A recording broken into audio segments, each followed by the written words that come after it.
Welcome to the Tukatalks show, where Tukatech founder Ram Sareen talks to fellow fashion industry experts about the trending topics of today, the history of the apparel business, and the paradigm shifts that will transform the industry for the future.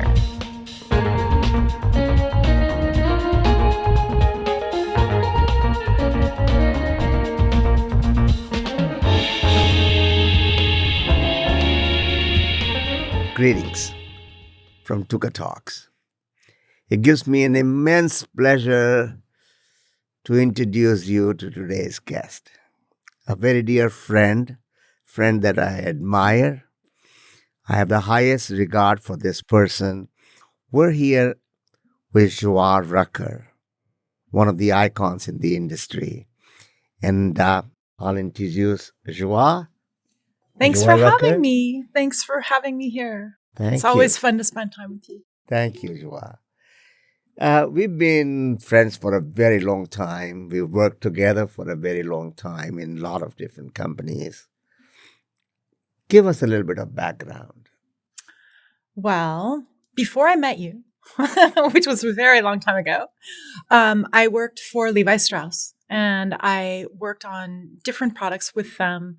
Boys was where I started and then eventually moved into a kind of a modern line that at that time was called Silver Tab. It was their cutting edge fashion brand under the Levi umbrella. And then later I worked under one of the heads of the women's jeans division. And then after that, when she was promoted, I was offered that job as well. So I worked on a lot of different product categories.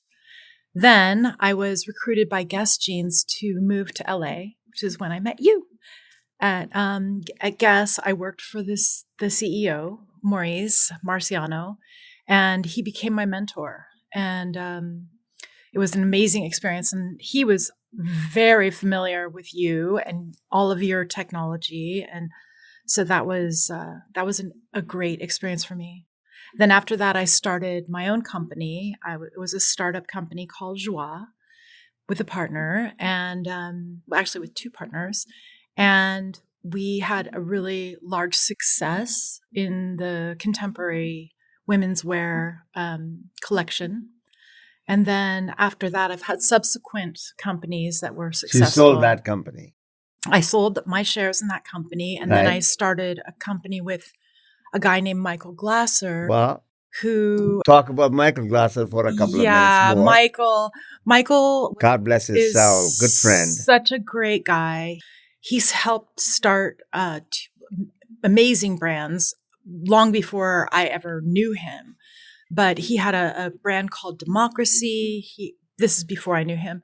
He started Seven Jeans with Peter Corral and then he also Jerome. and Jerome Dahan. And anyway, he was really a character and extremely knowledgeable when it came to denim in every way. Fashion. And I fashion. would say denim. The day I met him, I knew he's an artist. He was passionate. Super passionate. Yes. Which is one of the most... You could see that coming out of his eyes. Yeah. Yeah. So he and I started a brand together called Rich and Skinny, which was really supposed to be a joke name, but some people didn't understand the joke. I remember that brand. Yeah. Some people took it seriously. But it was really successful. And then he had the vision also to start a company with CJ by Cookie Johnson. I remember that. That was Magic Johnson's wife. Yeah. And I helped her do a lot of the brand direction, all of the packaging, the fits. She and I worked together on that. I mean, that line really set the bar long before people started talking about curvy. And she really understood her customer and what they needed and what they wanted. And it was amazing to work with her.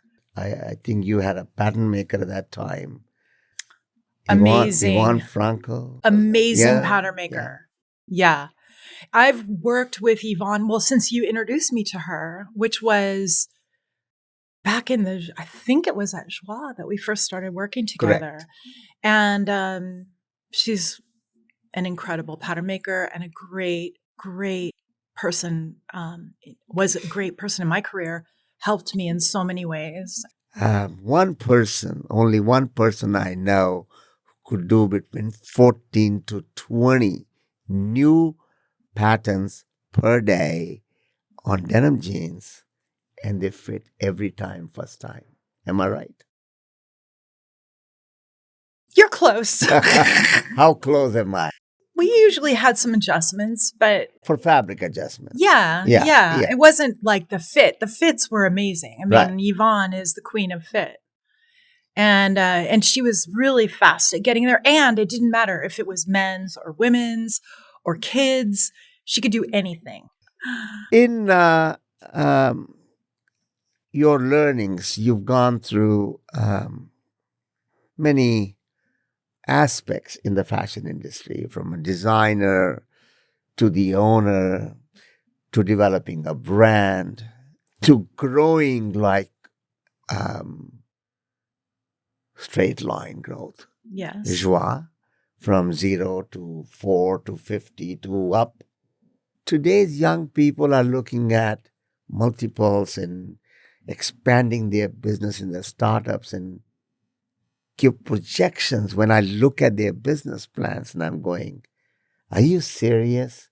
I mean, they're putting themselves under a lot of pressure by putting the numbers and the multiples.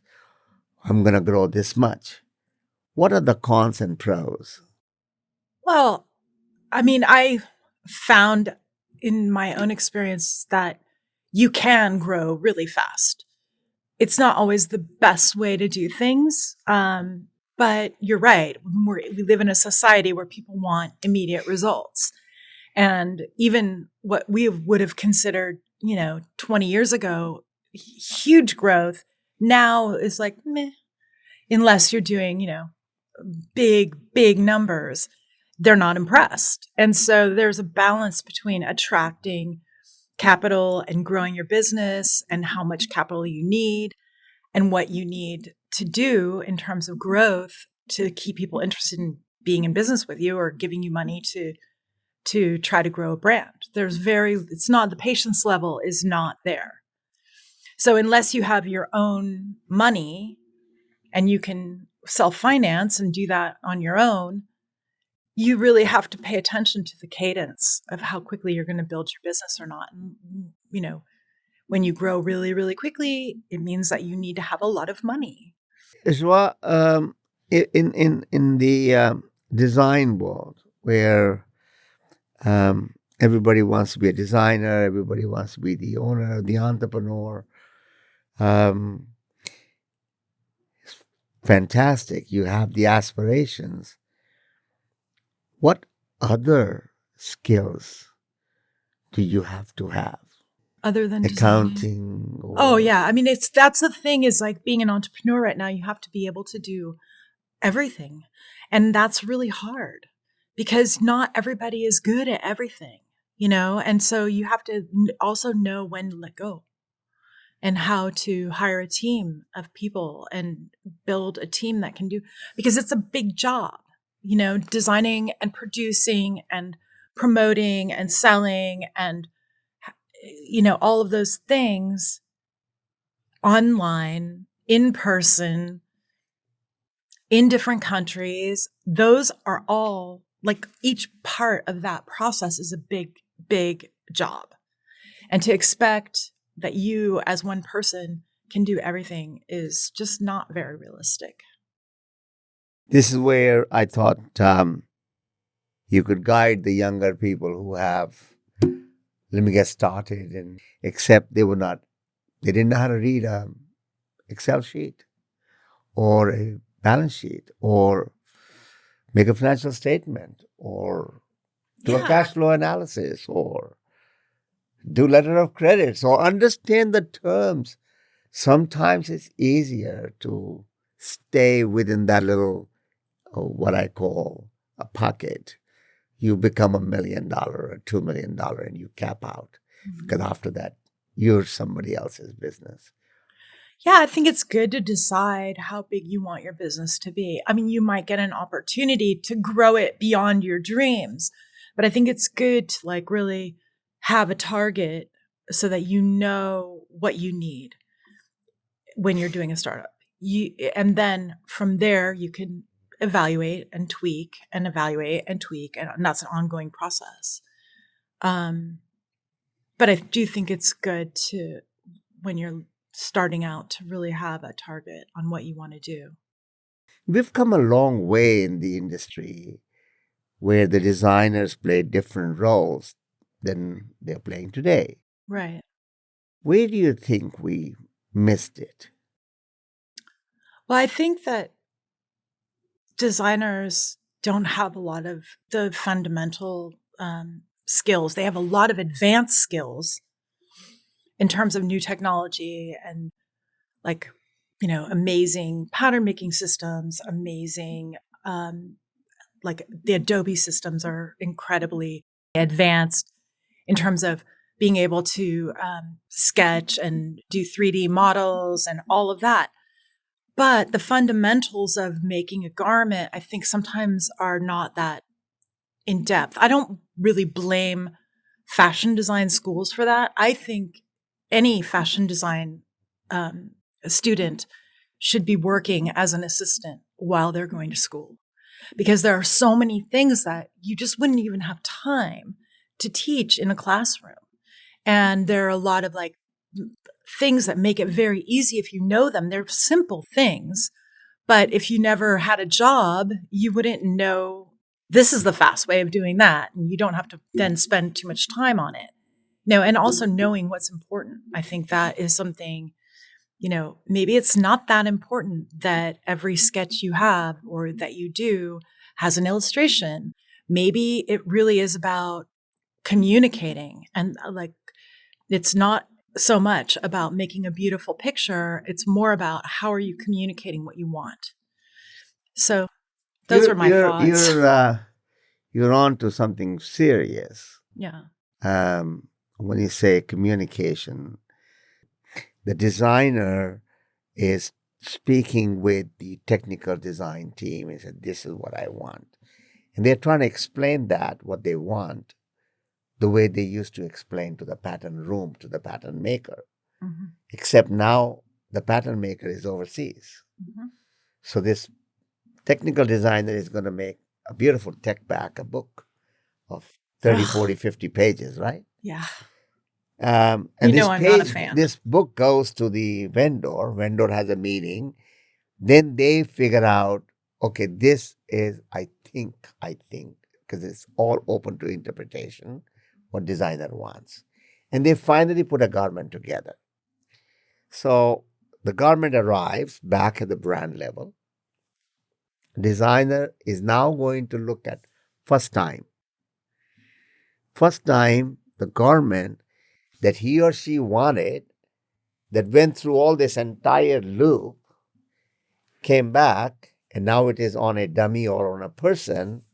So my question to the entire team was, do you ever hear the words from the designer's mouth, this is not what I wanted?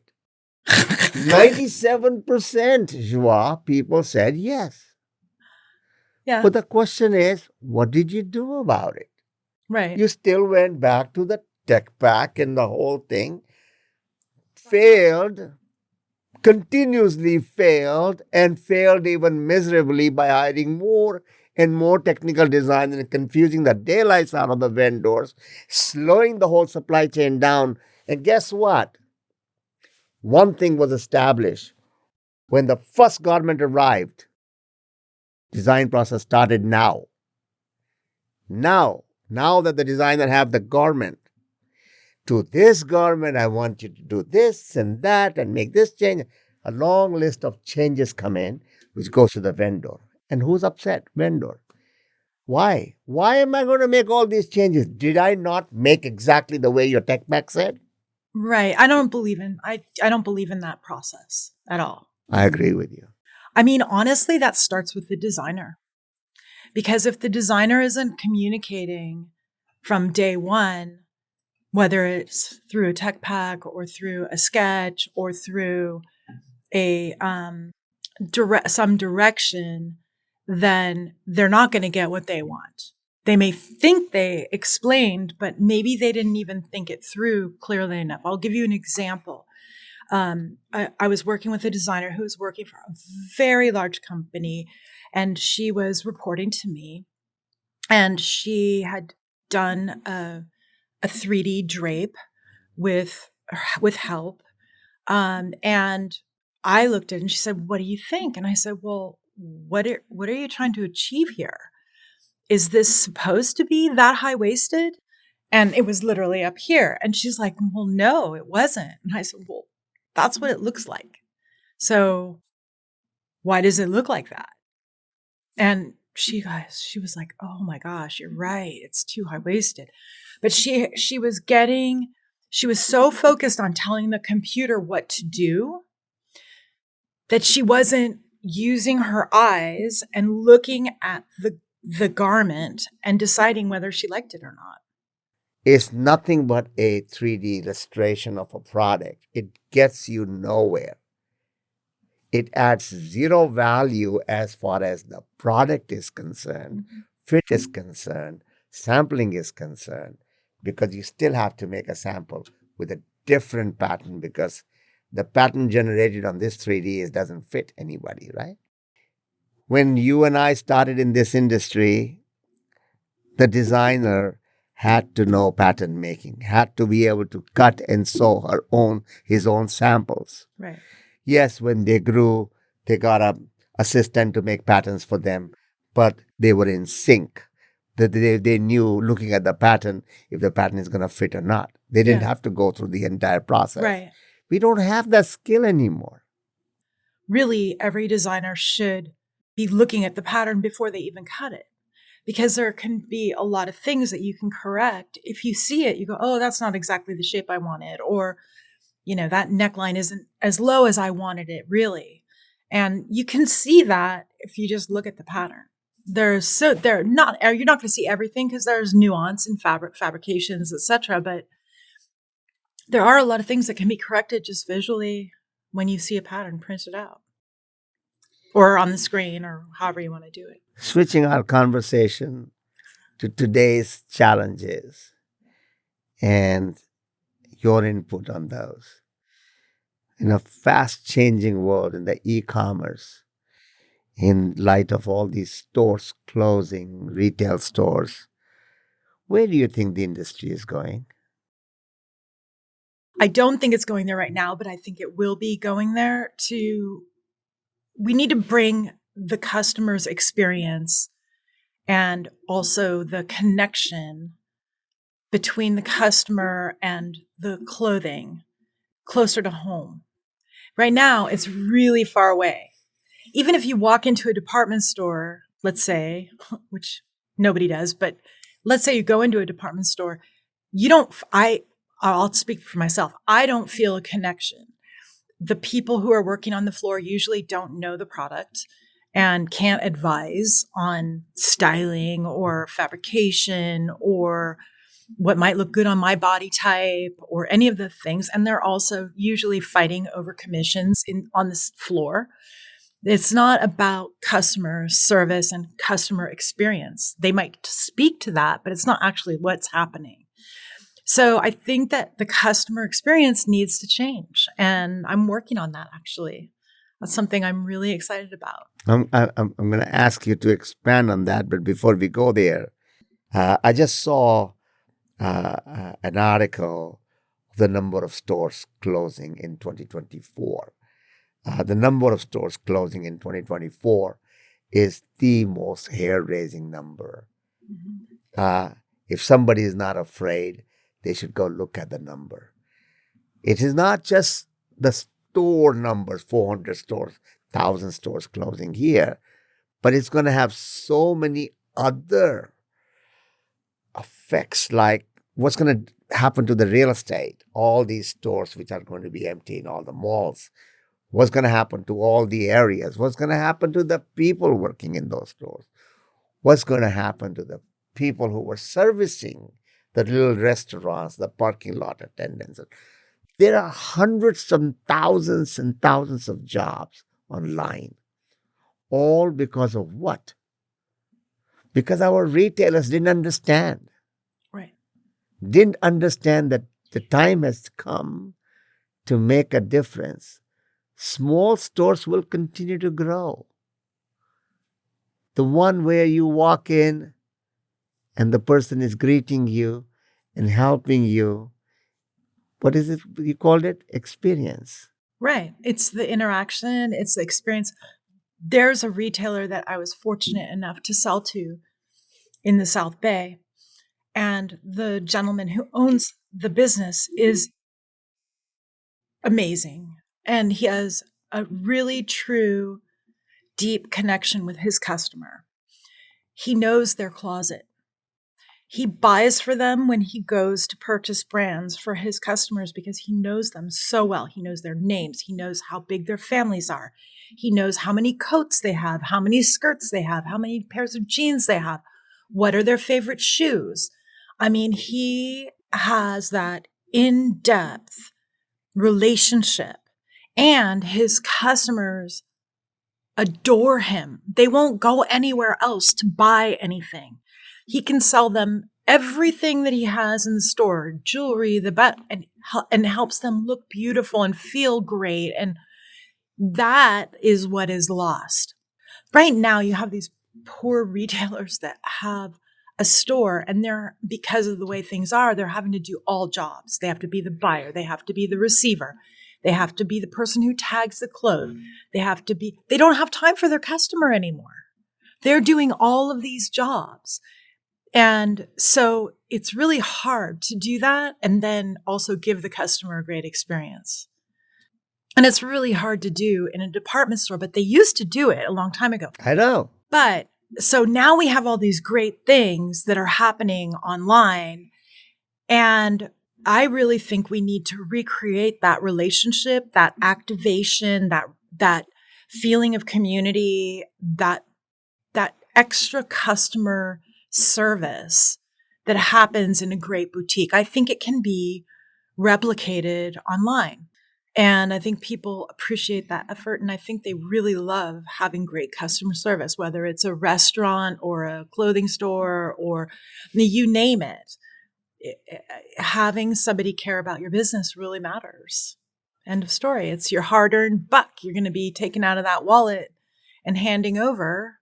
So I think everybody really cares.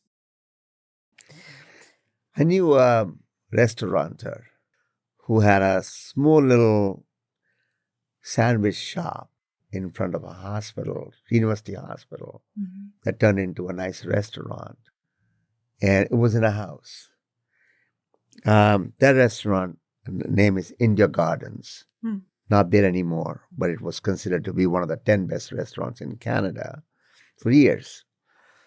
First time I went there, that was back long time ago. And he asked me my name. Second time I went there because I liked the food, he greeted me by my name. Mr. Sareen, so good to see you. Go. I'm talking to him and I'm going, this is wonderful.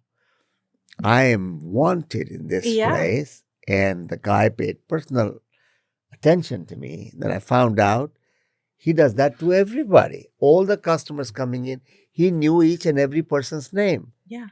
What did that do? I times and time again made an excuse to take my friends to that restaurant because it made me feel special. This is not in one business. This is in every level, whether it is clothing or shoes. We want this personal experience. There's nothing to beat customer experience. Right. If we can create that, we got that customer for life. Yeah. They'll forgive you. They'll find a way to buy something from you, even if they don't like what you have. Isn't that something? Yeah. I mean, honestly. Yeah. They might even tell you what to buy so they can buy it. Right. You know? Tell me, how would you do it on the e-commerce? That's my special sauce. I can't talk about that yet. All right, you heard it first time here, guys. First time on Tukatalks. Go ahead, share the special sauce with us. I think you have to combine a live experience online along with activations in person, and that you need to cater everything directed to the customer so that what you're doing in every step of the interaction is giving all of the best technology, giving all of the best products, giving the best customer experience in every step in order to really have that relationship with the customer. Can that be automated? Parts of it could be automated and parts of it will be automated, but the main ingredient is also the human interaction. So I don't think you can get rid of everything. I think you can automate a lot of it, but not that part. If you were 5 years younger, 10 years younger, 20 years younger, 30 years younger, and we don't want to go any more than that because we'll go back to the diapers now. Right. What is it that you will not do? I call experience learning what not to do. Mm-hmm. In your experience, there must be some lessons. I think I would have learned to pivot more quickly. I was really stubborn in the way that I was doing things for quite a while. And I thought, oh, well, this is how you do it. And I felt I would look backwards, but I wouldn't really say, okay, this is what happened. This is how it could have been better. And this is what I need to remember the next time to make sure that I don't repeat that event or experience. And so I think that I would probably just not have been as stubborn. Wow. That's a very good advice because it's an old saying, fail early and pivot. Yeah. But you got to have a thick skin to recognize that what I'm doing is a failure rather than just keep going after that or doubling down on something that's not working. I mean, the good news and the bad news, it's always the same thing. Like if you have a lot of enthusiasm and you really believe something is going to happen and you really believe it's going to be great and it has some degree of success, but you really think it's going to still be way better and you don't look at what is actually happening quickly enough, then that's the thing to avoid. You need to be evaluating at every step. Is this serving the business? Is this serving me? Is this serving my partners? And as soon as you realize that maybe you're coming up with a no answer, you need to address it right away. And sometimes you're too close to something to see, so it's good to also have good advisors, mentors, friends that can give you advice. I also had issues with, I would ask for advice and then I wouldn't listen. Sounds really simple, right? No. But I've had stubbornness. I've had really good advice from people that I didn't listen to. And if I had listened to them and it's not that I didn't listen. I decided not to take their advice. Got it. It was my decision. And I did hear them, but I probably could have really saved myself a lot of heartache if I had listened to them more clearly and really contemplated their advice. So, in other words, have as many eyes and ears on you. Still use your own judgment. Yes. But selectively, rather than just being stubborn and say, but I think this is the only way to go. You need to be able to reevaluate and evaluate and reevaluate and correct and choose the right path. Tukatalks is that data. Yeah. where we are sharing what went wrong and how we could have done it right. Not that you've done anything wrong, darling. Oh, no. But I tell you something, I'm in love with you. Oh, You've I love been you too, such an Ram. inspiration. You've been such a support It for all these is years as a good mutual. friend. I love what you do. I admire your work and love your spirits. Thank you so Thank you. much. Thank you. Thank you for being my guest. Yeah.